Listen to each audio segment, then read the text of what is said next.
American wrestling is not good.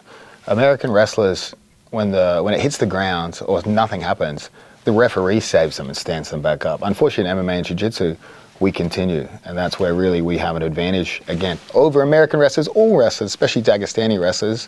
We've ruined their careers as well, but yeah, they do have a heavy bias, but we can beat those wrestlers. Australian grappling, far, far superior to all forms of wrestling.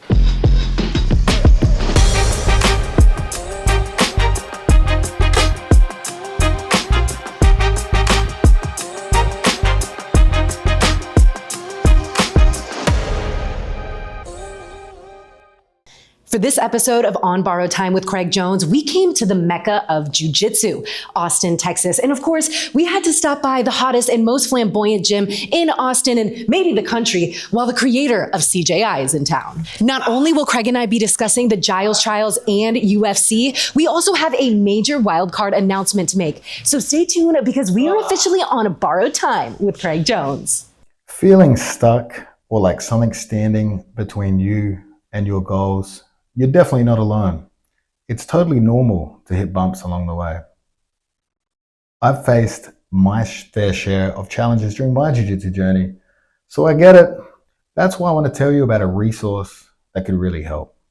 BetterHelp, our sponsor, BetterHelp makes it easy to get matched with a licensed therapist who gets where you're coming from, and usually within 48 hours. It's more than just a crisis line. It's a full-on online therapy platform where you can message your therapist anytime and schedule weekly sessions by video or phone, all from the comfort of your own space.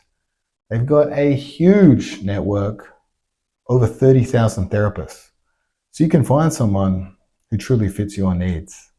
Plus, it's designed to be accessible and affordable, with options for financial aid if you need it.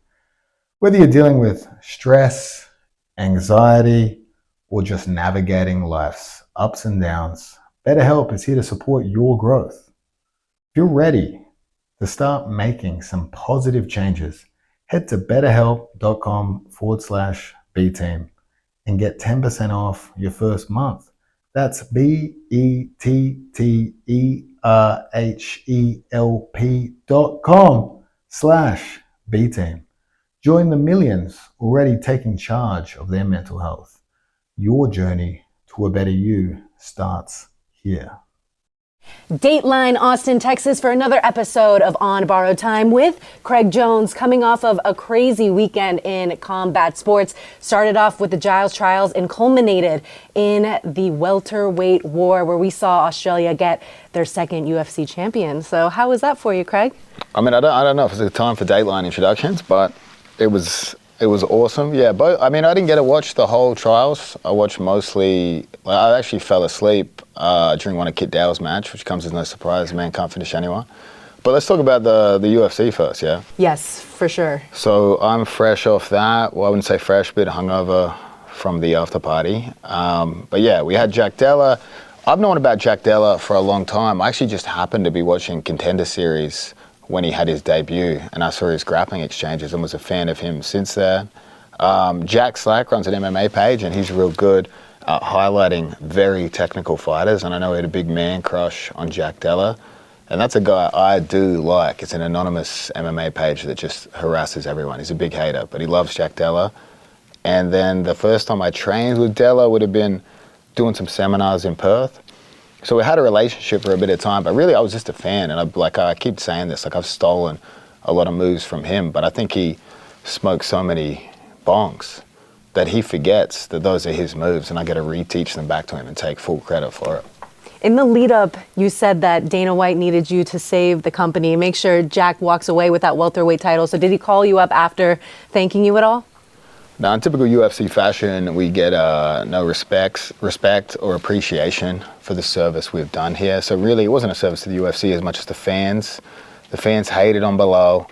I contributed to that. I feel a little bit bad about that. Bilal he's a nice guy. You know, he's a nice guy. He's just not a finisher, and people just really don't like his banter. And McGregor's bullied him a lot. And I'll be honest, I do watch McGregor laughing at Bilal videos on a daily basis. So he's taken a lot of heat, but he is a talented fighter, talented wrestler, and very good at what he does. Yeah, and he wasn't able to secure many takedowns, and I feel like a lot of that had to do with the skill set that you were teaching Jack. I think in the 5th round, let's relive this. There was a crazy knee from Jack. Splits the lip of Bilal. And you taught him that. And then it ends up, I think Bilal goes into survival mode, gets his first clean takedown in the middle of the cage, and Daniel Cormier is on the broadcast like, oh, this is going to be a really tough place for him to get up at. He's going to have to work to the wall if he wants to get up. Little does he know that Jack could just stand up. Jack could just stand up. Yeah, obviously DC is very biased. He thinks American wrestling is good. American wrestling is not good.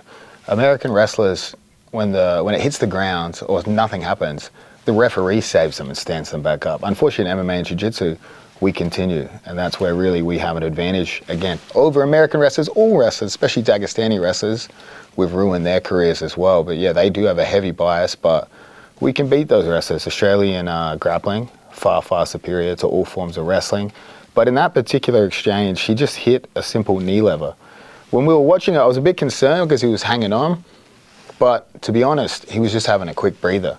The game plan was to really never allow both shoulders to touch the floor, really like Volkanovski does when he defends takedowns. He kind of like bounces up to his shoulder, so he's forcing the other guy to exert a lot of energy to pin. But in this situation, Jack was just like confident he could get out, so he held on, saved some energy, bang, hit the knee lever. He already knows the knee lever, but we did drill that. That was the response from when Bilal would put his knee on the ground, and he hit that thumb post, got up, and just kept beating the shit out of him.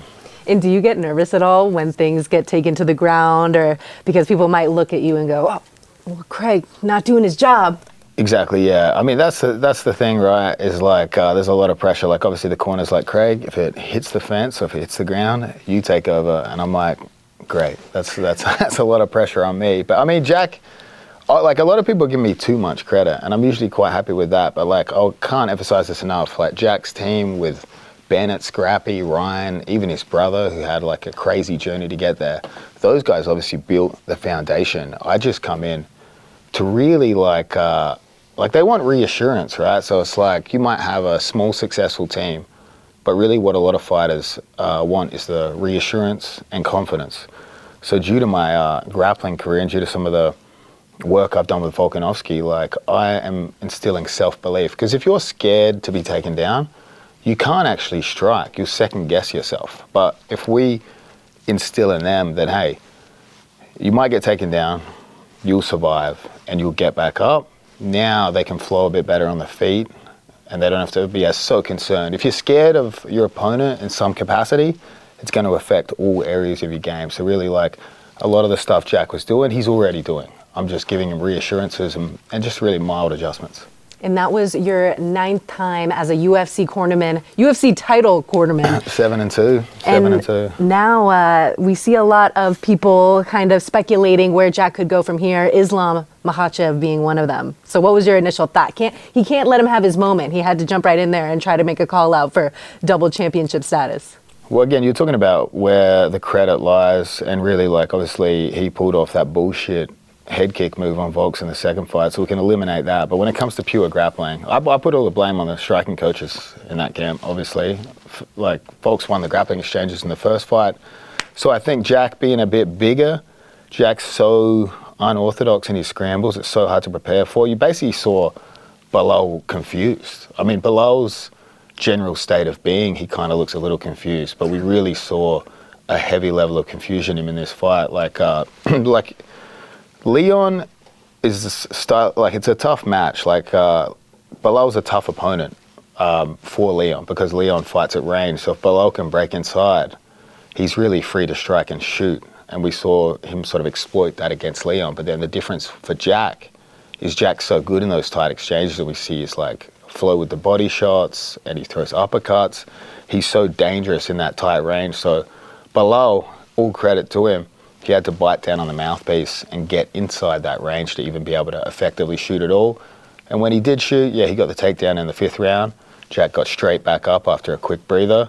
And then really in those fence wrestling exchanges, we see him hit that little, I won't go into too many details about it, but it is obviously groundbreaking technique. And it's something, again, the Dagestanis are going to have to, I mean, they're going to struggle to deal with that. They're not going to know what to do, right? But he gave Laura Sanko a little teaser, though. She was asking for all the tea, so she knows. It certainly was little. But we're against the fence. Like, basically, we can utilize, guys will be using a rear body lock against the fence. They're trying to put you on onto your hands and keep you there. And we have reversals. We have reversals out of those positions. And he used the exact same reversal against Basil Hafez. I don't know how to say his name, that tough bastard, where he launched him with a reversal. Basil was able to scramble out of it, but really, we just want to separate the hands.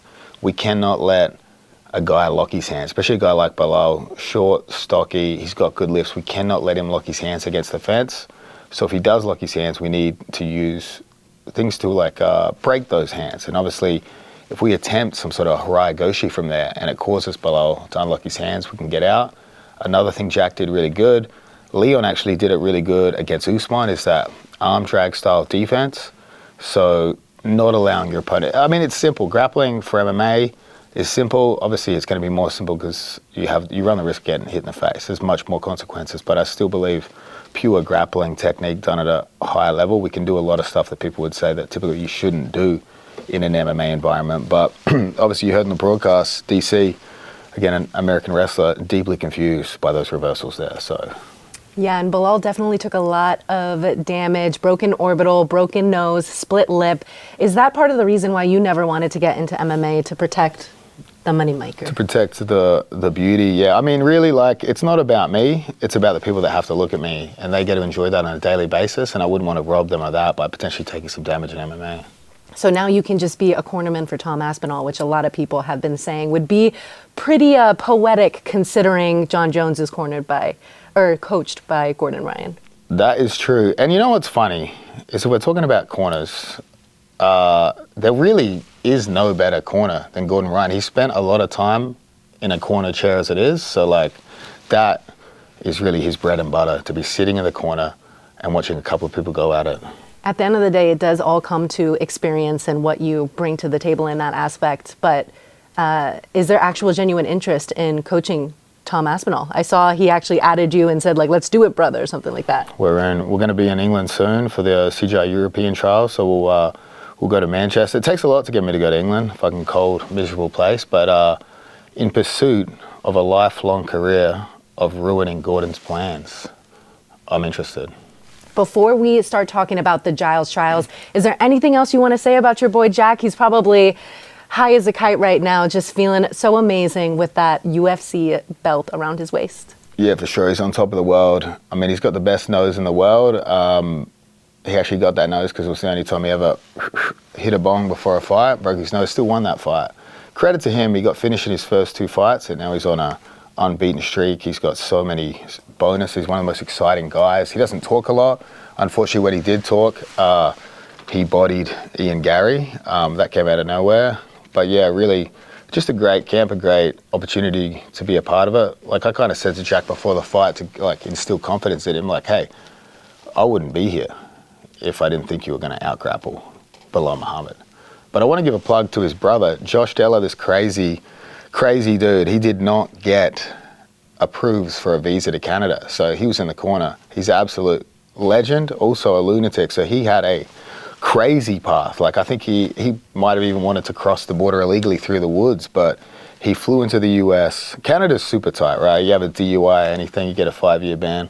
So his visa approval never came through. So this guy went on this crazy journey, flew to America, flew to New York, traveled to upstate New York and crossed the border by foot. And I remember he was telling me about he hit a dispensary, I believe it was in upstate New York, and he said he had his first dab ever. The guys loved him so much, they were like, fucking hit a dab. So he hit that dab, and then he met the Canadian border agents and passed with flying colors and got in. We got him in the corner, and I think it was cool, obviously, to have Jack's entire family there. Jack had his kids there, he had his wife there, and he had his parents there. So it's a super special moment for them. Wow, crossing the border super high. I think that is what brought him a lot of luck to get it done as well.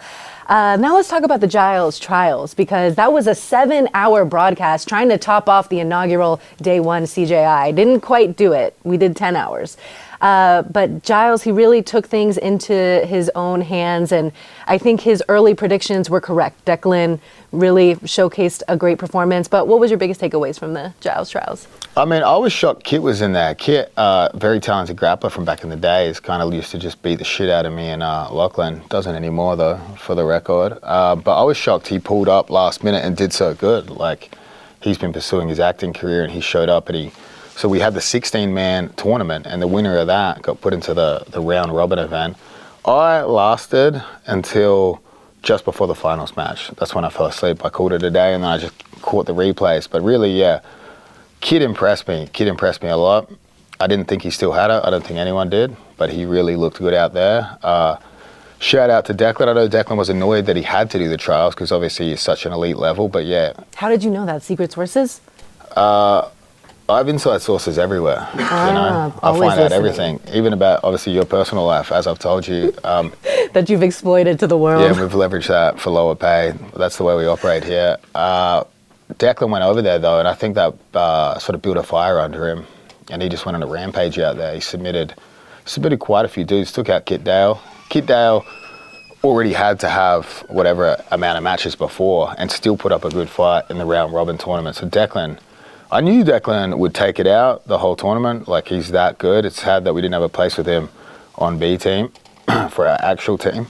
The nicotine's getting to me. But Declan impressed me. I went in there biased because, like, I just didn't like the name of the other dude, Bilal.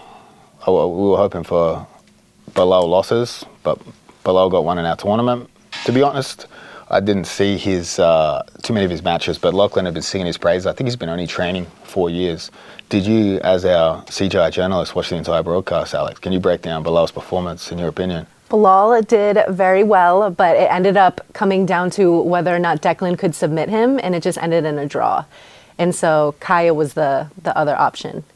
Right. Kaya, oh yeah, props to him too. Kaya, I think I cornered him twice against Bob Ferraz, who's a Brazilian dude that's lived in Australia a long time, and Bob's got the better of him twice. Kaya's put up an incredible fight, but I do believe Kaya was able to avenge that and get the submission victory. Yeah, and he was also put in there along with Bilal to spice things up because they both have very interesting guards, and Lachlan really didn't want just wrestlers, going at it for however long. When it comes to some of the submissions that we saw, Declan takes the back of Alibi, submits rear naked choke. Declan submits Kit Dale, Alibi. rear naked choke. Alibi. His name, yeah, he's Alibi. Alibaba. No, Alibi. I know Alibi from Kazakhstan. I've trained with him in Kazakhstan. Super cool dude. Actually, I think he's holding on to a bunch of luggage I left at his house out there in Kazakhstan. But yeah, Alibi's a great guy. Really tough guy to train with. I'm glad he was able to get a visa into Australia. I know it could be difficult for the Kazakhstan crew to get in, but yeah, he's a tough dude for these guys to fight against. He's definitely a tough dude, but he ended up with -3 because of getting submitted. Talk about Kenta. I take it back. Okay. Yeah, it's just everything that you said. Yeah, Kenta went out there against some big boys, right? So like he had Duke Didier, best name in the tournament in terms of just that is a funny name, but he's a big judo dude who's done some MMA, and Kenta was able to submit him. Kenta, who else did he submit in the first round? Good question. The journalist has failed. Yeah, Kenta got 2 subs, and then, it was Siraj. Siraj, a guy that trains at Absolute MMA, trains with Giles, tough guy from everything I hear. Rolls hard in the gym, so when I visit, I just don't roll with him as an elderly man myself. But yeah, I think he kicked. Something happened, and he put Kenta's teeth through his bottom lip, and Kenta toughed it out for another match, and then was just like, his mouth couldn't handle it. Why don't people wear mouth guards when they compete? Yeah, well, I don't know. I mean, if you got the top, I think you might have had the top mouth guard in, but maybe the bottom teeth somehow got bitten into there. I reckon a pouch would have added an extra layer of protection there. Do you wear mouth guards when you compete? Yeah, I wear mouth guard. Oh yeah, I always wear it when I compete, and sometimes I'm lazy, sometimes I lose my mouth guard, and like, I feel very scared. Again, I don't want to fucking fuck up this Picasso-like painting up here, so I try and wear it at all times. But sometimes you forget and you clash your teeth together, it's a nightmare. Can we talk about the announcer and how he felt like he was auditioning for the CJI announcer spot? Did he share any of your stimulants? That's for damn sure. if that was an audition, he failed. Lachlan Judge put in a hell of a show, but my boy Zach here, I don't know, whatever substances he took before, I want some of it to put in Alex's drink before the next event. Yeah, so I could be like, hey Craig, how you doing? Yeah, he had a lot of lower jaw movement, reminiscent of Joe Lopez. But yeah, I mean, the whole show was sick. Like, Giles went above and beyond to build the pit. So he built a 3/4 pit in his gym, and from personal experience, that's not cheap. So props to him for fully committing, taking the coaching role on board. Like, you ask Giles to do something, he will put a lot of thought into it. He took it so seriously. Yep, he for sure would have sat there in silence thinking about how to run this event for many, many, many hours. Oh my gosh. And then he was able to award the $5,000 bonus for the person who got the most subs. So, you know, doing these trials and then getting a payday out of it.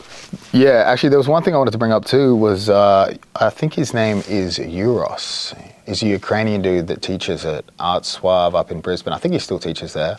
But he impressed me because he went like, attacked an arm in Ezekiel, but like, credit to his shoulder flexibility, he reversed the grip, and that's something I've never seen before. So that was really cool to be able to see that take place. So saw an innovative submission there. I mean, I'm a bit behind the pure jiu-jitsu game these days, just with my extracurricular activities, but that So busy, yeah. Coaching, promoting. I mean, it's hard carrying all the work around here, you know, obviously running B team, solely running CJI. Well, Seth forgets to charge the batteries. Seth can't even charge a battery, you know. It is difficult. I'm running charities, I'm negotiating contracts, I'm battling with people trying to stream with us. Obviously, I'm dealing with your bullshit, Alex.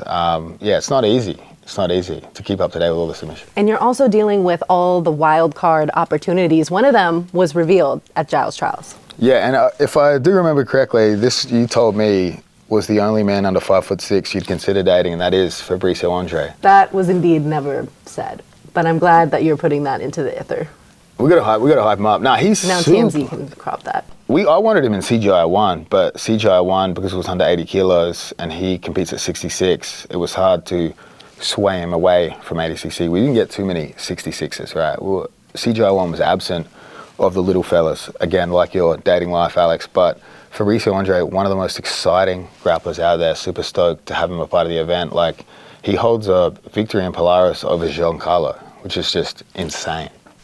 So now we have to assume that all of these teams are going to be released at some point, because at one point you were saying, maybe we won't tell everyone the team. And I'm like, how's that going to work? Like, how are we going to do media days and stuff? So you think that the teams will all 100% be released? And do you think that there's going to be backups? That's true. We might not 100% release them, and that might also be because, like you said to me, you said, hey, Craig, how am I going to interview some of these idiots? They're a terrible interview. And I'm like, well, that solves a problem. If we don't announce the whole lineups, that Royal Rumble-esque reveal could almost be more exciting if you just know an Atos representative is out next. When you think back to Kinetic, Lachlan said that they knew who was going to be up first. Yep. How do you prevent something like that happening? He was like, oh, I don't remember how we knew that. But it wasn't just where, like, you guys did some snooping or talked to someone on the other team? That's a great question, actually. I think, so Quintet, you'd have to have your lineup prearranged. Kinetic, I think maybe you just had to have your first pick. I can't even, honestly, that was probably, how many years ago? It was in 2019. Yeah, so that's a lifetime ago, you know. I cannot remember that. Really, like, I based it solely on Quintet. What I loved about Kinetic was they added heel hooks, right? They gave it a crack and they added heel hooks, which gave Lachlan Giles, he ran out a whole team. He ran out Manshakera, which is very impressive. He heel hooked Manshakera. I remember Gordon was on our team at the time, and Gordon was like trying to coach Lachlan to be like, oh, you're not going to be able to heel hook much, because I think in matches with Eddie Cummings and maybe even Gary Tonin, they couldn't heel hook him. Lachlan Giles went out there, credit to him, got the job done, and then he just beat up a bunch of old retired MMA fighters that know nothing about leg locks, but nevertheless he did run an entire team, and I loved him for that, because at the end of the day, me and Edward Najimé, we didn't have to compete at all in that event. So is there anything coming up that's special with Gable Steveson? Yes, we're gonna head out there, visit him, have a chat to him, get some promo work done, get a feel for the vibes, get a feel for his size, and really redetermine if I want to do the match based on how large he is in person. I've never met him in person before. People were so upset when we put him as 6'4". Yes. Yeah, because what is he? What is he really? I think 6 foot. 6 foot. So he makes your threshold for height. None of these people do. Can you remind everyone that I'm a lady boy? So just everyone remember that. I was found in Thailand. That is true. That's why you got the job, hey? Yes. Yeah, Gable is 6 foot, but he's built like a truck. I think competes in the 125 kilo division, which is, I believe, is that 265? So the heavyweight bracket threshold.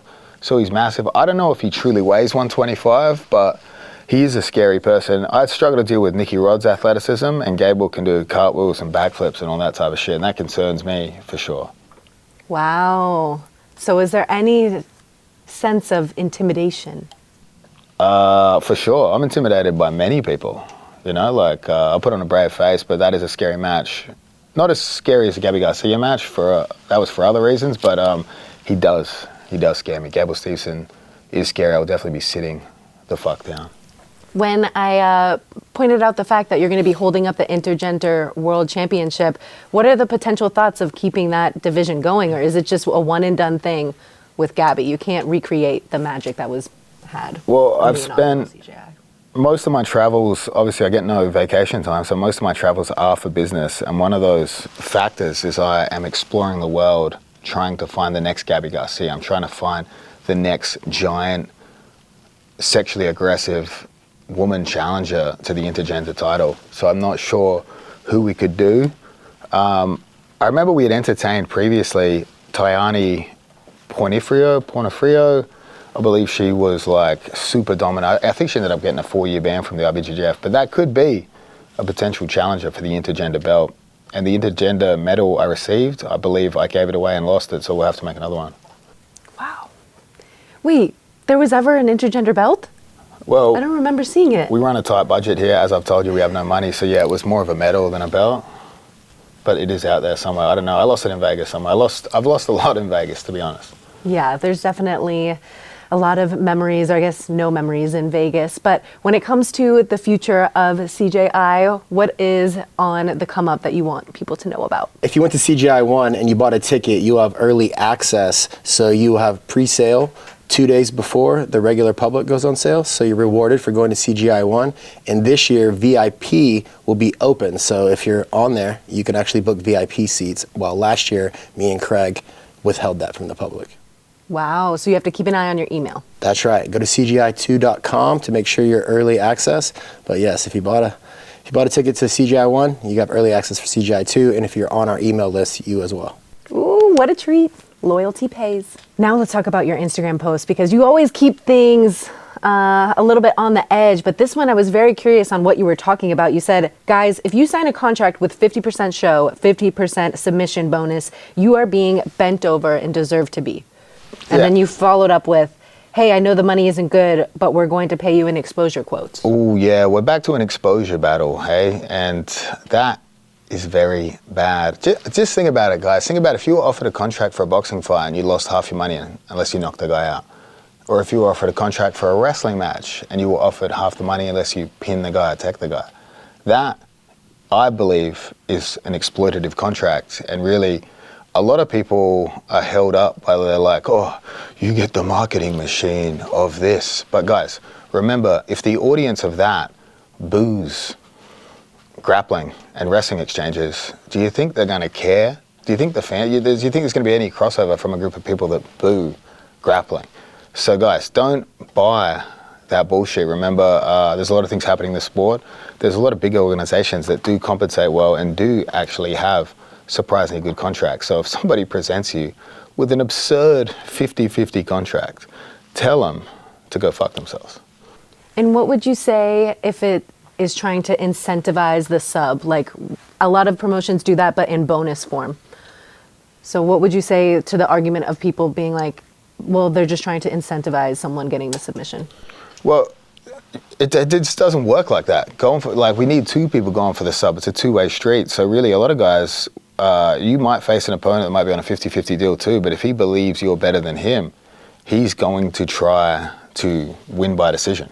If he sees that as his only path to victory, and if a guy is shelling up and being inactive like that, you're not going to be able to get the sub. And oftentimes what happens, and it happens to a lot of competitors, is they don't dig deep at the end. If you've lost and you're in a bad position, you just don't want to be submitted. There's some moral victory in not being submitted. So a submission bonus structure does not work. It does not work at all. If we want to make grappling exciting, and I truly believe the exciting part of grappling are the scrambles, the reversals, Andrew Tackett versus Cade Rotolo, that is really incentivized by the grappler's style and also what they compete in. It's like, what are we going to not have a pit and keep having resets and wasting time? Like, you can't even chase a guy down. Remember, if it ain't in the pit, it ain't shit. So a 50-50 structure like that. I know some of you guys are idiots. I'm an idiot too, and think, oh, well, just go out there and fucking submit everyone. You won't. You're going to lose a lot of money. So be very careful about contracts you sign. And really, if you're stuck in a 50-50 deal for a long time, that is embarrassing. Have an adult in the room. I know there's not too many in jiu-jitsu gyms, but find someone to help you rationalize that. And remember, guys, you all have leverage. So if you say, I'll use Andrew Tackett. If you're a guy like Andrew Tackett, you are one of the most exciting grapplers out there. You're one of the best prospects. He's good in front of the camera, and he should be rewarded for that. You know, people should be rewarded for the value they bring to the table, and you bring value to the table. It's a two-way street.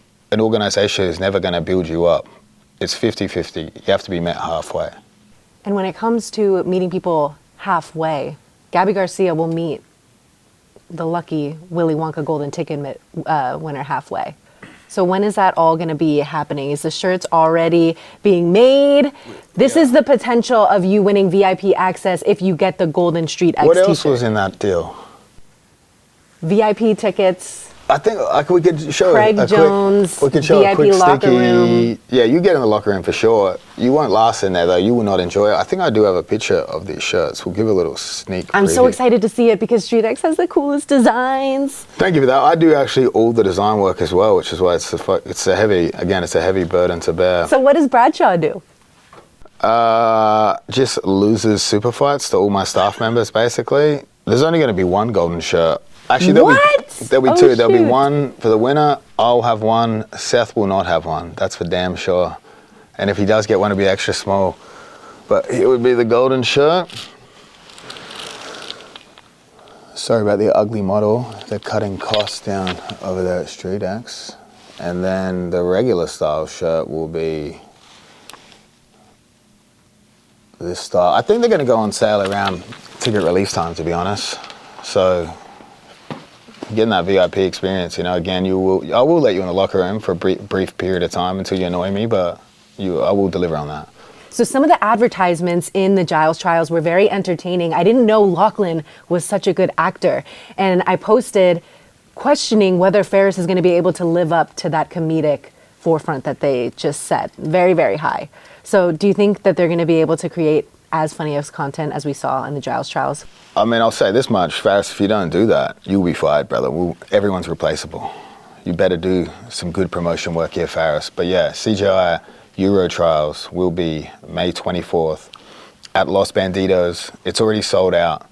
We're going to have some scraps. It's going to be a good time. We're going to have an unlimited supply of tequila, and I will be commentating that, and I'm excited for that. It's coming so soon, and you can actually drink tequila. That's nice. I remember you had to kind of hide your tequila at a different event, and then you gave it outrageous. to Victor Hugo, and you didn't tell him that it was not water, and you almost made him throw up everywhere. Well, it must have been good tequila because I don't remember that happening, to be honest. Oh my gosh. Well, I'll get Victor Hugo's take on it because I'm going to be talking to him soon. I remember, at the Fight Pass invitation, it was a sad day because obviously Victor beat Nicky Rod, but we were in the stands just drinking non-stop glasses of tequila, and we had a serious argument about getting that bottle to our seats just to save us having to walk to the bar. But we cleaned her out of tequila for sure. Speaking of Victor Hugo, the man cannot handle a glass of tequila, but what he can handle is a lot of men. And we'll be speaking to him soon for a major announcement. Do we have any breaking news on wildcard information? Ooh. Fighting out of Austin, Texas, a four-time IBJJF Black Belt World Champion, Victor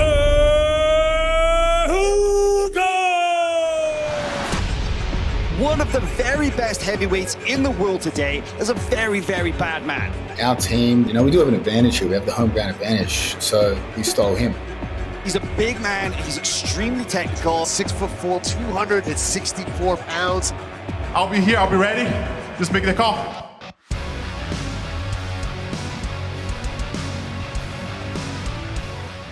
With the man who helped lead the charge in the inaugural CJI, it is Victor Hugo. We're here in Austin, Texas. And when I got done interviewing Craig, we discussed how he gave you a water bottle. What on earth would make you think that he was giving you a water bottle that was actually filled with water? I don't know. I think I was too excited for accepting that. It definitely got my night started, I thought as with him, everything's a joke. I thought maybe it was going to be water. He was just like, maybe acting like he was drinking, but that thing was really strong. Probably played some weight on my decision to be, talking about like what we're going to be talking about later. So, it was pretty strong. Yeah, it was definitely a war that you just went through. So you were probably very thirsty. It was at UFC Fight Pass Invitational, yes. And you got a really big win and solidified it with a submission. So Tell me about your instant reaction. I know there was a lot of storyline going into it. So to really get the submission and a victory like that, what was it like for you? Oh, it was amazing. As I said on the post interview, it was more about just going against Nicky. It was just like the things that I had to overcome throughout the camp, even before the camp started. Like after since my last performance, before that was actually the CJI. So I had to go through rehab, like to rehab my back.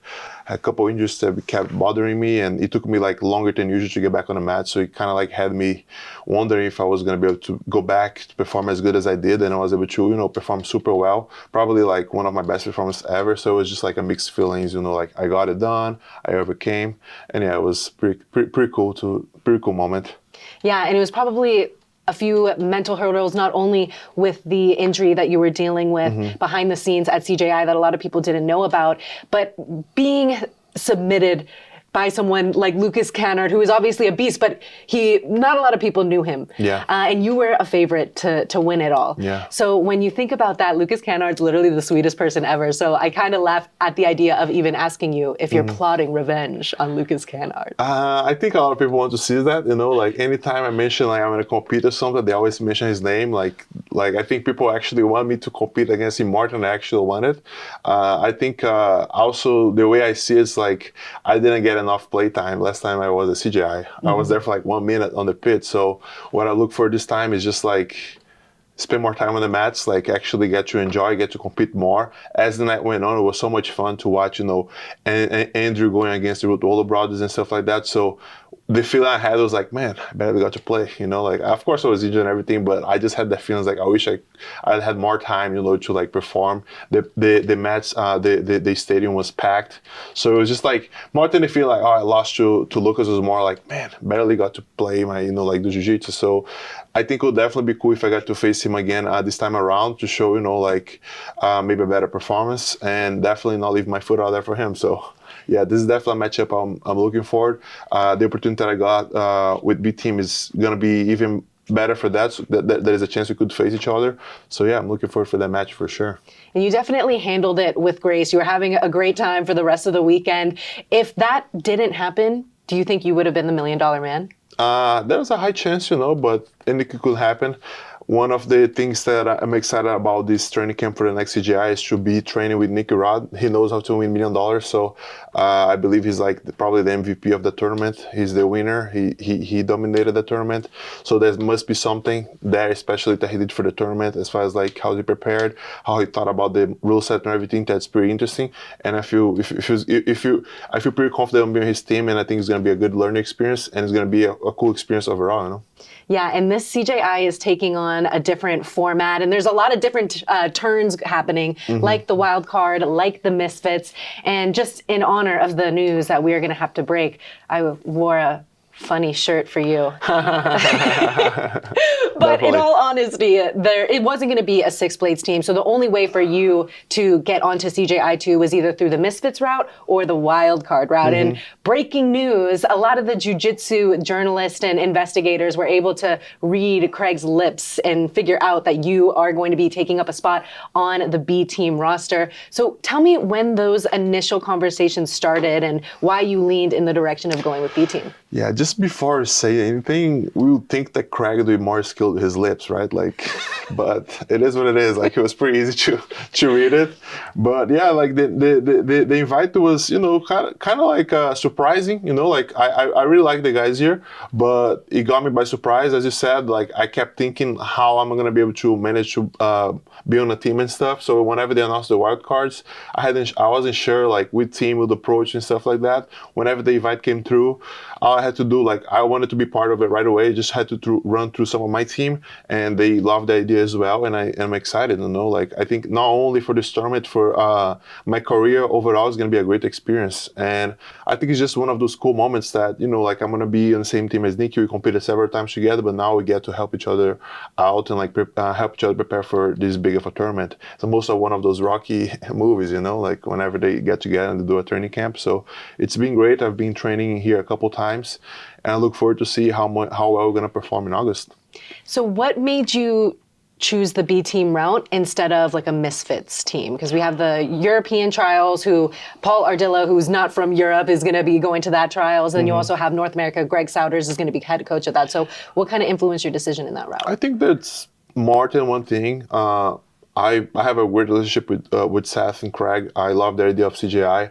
I also think that, you know, being on a team that primarily does no-gi, it's pretty good for me, because that's the thing I'm trying to work lately for the past years, try to evolve my no-gi game. So even on that way, like be able to be on the mat with Dima is going to be pretty interesting. He is a great mind. I like the way that he sees the game.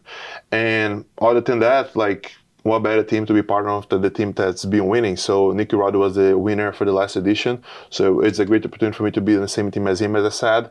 I believe he's the most valuable player inside the promotion because he's the $1 million. Besides from it was like, who won the 77 was Cade, right? Yeah, Cade is really valuable as well, but whenever it comes to absolute weight plays a big role. So I think Nicky Rod's probably, you know, like the most valuable player there. And to be on the same team as him, I think is like a really strong team, makes it a really strong team. So yeah, all those things combined weighed heavy on my decision. And as I said, the experience to be here, training with them as well, it's going to be great for my career. And also I think it's a really cool collab. I think the collabs that people wouldn't expect would happen are really cool whenever we're actually able to happen. I think not a lot of people could see me taking this route, so it's going to be pretty cool for everyone to see this happening, you know. Yeah, it's definitely a lot of momentum that you guys will be riding, and I think your guys' energies align. You might not be as outspoken as like a Craig Jones, but you do get a little wild, which is why I'm happy to announce this wild card announcement and also play a clip of where you were at in the Philippines after CJI won. Can you tell us what was going on in this video? Yeah, you know, like that's what happens. You meet Craig once, you compete on the CJI, and next thing you know, you're going to be in Philippines with a bunch of lady boys dancing around you. So it was just part of a kind of like a joke that the guy that organized the training camp there played on the instructors, and somehow they all came after the big brown guy somehow, you know. I did my best to try to hip escape and stuff like that, but I guess it just doesn't work when it comes to that, you know. And it was your wonderful fiance that captured the video, and she is a big fan of these, and she's going to want to try them out. Definitely. When you were in the Philippines, it was for to give a seminar. Do you have anything coming up that you're looking forward to? It was a training camp for the grappling holidays. I'm definitely going back there next year. You know, it's a thing that we're going to be trying to organize every 2 years, so it gives everybody time to prepare. It's a long trip, and yeah, it was amazing. It was, I think, like my third or fourth time in Philippines, but my very first time in the islands. It was just like hanging out, surfing, do jiu-jitsu, so it was an amazing experience. And as far as now, like I don't have anything online on that style. So if you want to go to Philippines with me, you don't have to engage in the same activities that I engaged. Yeah, but you can. Yeah, you can. Grappling Holidays, just check them out. They do an amazing event. And yeah, I think I look forward to teach more camps. For now, I'm just pretty locked in on the competitions, you know, like I'm coming off of a loss. I lost to the last #1, but I still believe I performed well in certain aspects. So I look forward to fix that all together and put an even better performance at CJI alongside the B team. And the thing I love about you is that you're not just an elite grappler, you're also a businessman, and you're always looking out for for your future self, and you own a gym, you do all the things that jiu-jitsu grapplers at this time have to do to also be financially stable. And you are also a trailblazer in getting the people to leave ADCC and take a stand with CJI, and that was a big risk, and we really appreciate your loyalty, and that's why we're so excited that you're coming back. But when it comes to certain maybe contracts that are out there, Craig recently had a post that was talking about 50-50 contracts. If you don't get the submission, you'll lose half of your purse. What are your thoughts from your perspective and what you're able to bring to the table? Is that a contract that you would ever consider? Not really. Like, I think like one thing that is overlooked is like stop and read your contract. Nowadays you have AI, so run your contract through AI might be helpful too. Just send it to ChatGPT and ask what he thinks about it. But yeah, I am blessed enough to have people that will look at that stuff for me and we'll sit down and discuss. Usually whenever I get a contract, it takes a little bit of time for me to sign because we're just like going over and over. Actually, one of the quickest ones just usually with CJI because, you know, like we read through, everything makes sense. Like we see that, you know, like they're protecting themselves, they're protecting the athletes as well. So I think that's where it should be fair. But yeah, like I think with the growth of the sport, things like that that you mentioned, they're just gonna happen more and more. But one of the things that I said previously that made me leave ADCC to join CJI was looking out for the athletes in many ways when it comes to how many people are watching, do we have access to that, and also fair business practices. You know, like this is a business practice. I think everyone should be well taken care of. And one of the greatest feelings, even though it was a loss, like I lost that day at CJI, a lot of us, we went there, we put on a battle, and a lot of the guys that were on the bracket with me, it was probably the first time that I made them amount of money out of competition, and they didn't even win. They went there, they showed up, they worked, they lost, but I was talking to them, I was like, what did you think? He was like, man, this is one of like the greatest day of my jiu-jitsu career. I came in, I felt like I was treated as professional. I'm going home to my life, to my wife, and I have money, you know, like I can pay for my training camp now. Like I was able to pay for my training camp. I was able to pay the bills. There's still some money left. So it was kind of like a cool feeling, you know, because a lot of times you go to competition, you beat guys, but I even saw like some, I think it was Hiring Grace talking about it, like, am I really the best of the world? I just beat a guy that barely has a gi, you know, like, so a lot of times you're going up to compete against guys and they better have the means to get by. So like, how cool is it that you're beating someone at that level? So I think what CJI did last time, leveling up everybody to the same degree where everybody's going to get paid to show up, winning or losing, it was kind of amazing. And yeah, I think that's like also helping us change the industry a little bit when it comes to like athlete paying and everything, you know. So yeah, definitely sad to hear that, you know, there's still people falling for stuff like that. I think the thing that I think Craig touched on it a lot is like, oh, you're gonna get viewership or something like that. You're gonna get paid, not as much, but you're gonna get screen time. I think that's also like kind of weird, you know, like if you're showing up to fight, you show up, you make weight, that should be some sort of like payment for you to, in order for you to receive in order for your service.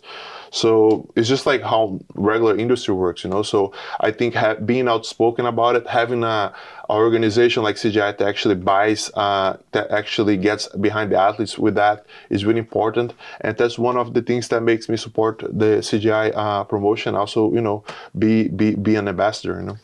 And I remember when I interviewed you before the inaugural CJI, you were preparing for a WNO super fight, and you mentioned that WNO is really the platform that the grapplers look forward to. Like that is the top of the top. So for you, are you looking to get back out there in WNO? I know you had a recent showing as well, but what any plans for that? I do want to get back in there, you know, like as I said, I got my first loss last time. I think it was a pretty even match, even though like, I think it was like control time versus control time. We both had good positions on each other. Maybe I'll get to see him at CJI. It would be great if we get a matchup there as well. But yeah, I look forward to get back to doing WNO. Like UFC Fight Pass would be great too. So far I have 3 wins, 3 submissions over there as well. I hear there's a talk of a belt. So if there's a belt, it would be great to, you know, have that belt in hands. I grew up competing IBJJF, so, you know, like I'm kind of like obsessed with those golds. So if there's a gold, I'm out there to get it. Eventually, it would be cool to maybe get a shot at the number 1 belt. But I think for now, what I have to do is just like get back on the win column and eventually earn my spot. I love it. And just to end on the wild card note, can you look into the camera and let the people know who you are and who you are going to be supporting in CJI 2? Hi, I'm Victor Hugo. I'm joining B team for the CJI 2. And let's go after that meeting. We cannot wait to see it. Thank you so much, Victor. Thank you. That wraps up episode 3 of On Borrowed Time with Craig Jones. Let us know in the comments who you think is going to be the next wildcard announcement. I'm going to try to walk home, and I'm kind of scared because I've heard Heisem Rita get robbed and stuff. So wish me luck. I should be fine. I know some jiu-jitsu. Ah! Oh my gosh! Oh, that's just Nikki Ryan in the dumpster. Oh, what are you doing in the dumpster, bro?